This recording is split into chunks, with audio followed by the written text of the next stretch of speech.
Le roi David, le héros national d'Israël, le guerrier qui a vaincu Goliath, l'homme que la Bible appelle « selon le cœur de Dieu ». Mais que se passe-t-il lorsque cet homme laisse entrer le péché dans sa vie? On parle souvent de son adultère avec Bathsheba. On parle de son repentir, de son psaume 51, de sa restauration.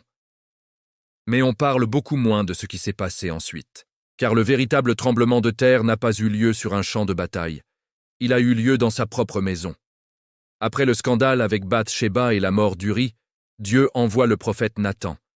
Le pardon est accordé, mais une parole est prononcée. L'épée ne s'éloignera jamais de ta maison. Ce n'était pas une malédiction arbitraire, c'était une conséquence. Le péché privé d'un roi allait devenir un chaos public. Et tout commence avec un désir déformé. Amnon, fils aîné de David, développe une obsession pour Tamar, sa demi-sœur. Pas un simple intérêt. Une obsession qui le consume. Au lieu de combattre ses pensées, il les nourrit. Au lieu de chercher conseil auprès de Dieu, il écoute un ami manipulateur nommé Jonadab. Jonadab lui propose un plan calculé, un plan qui exploite la confiance familiale. Amnon simule la maladie. Il demande que Tamar vienne s'occuper de lui. Tamar vient, innocente, respectueuse, obéissante. Elle ne vient pas séduire. Elle vient servir.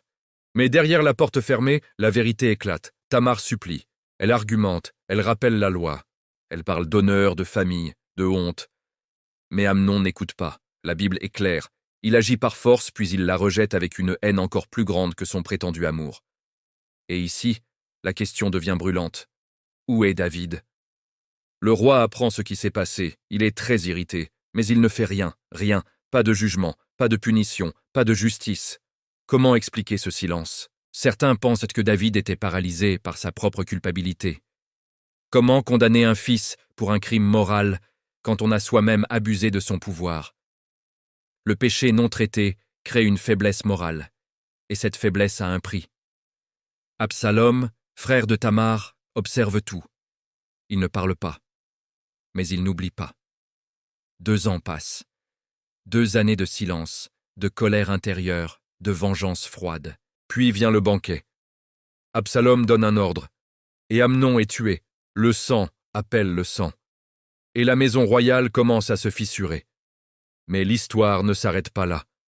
Absalom fuit.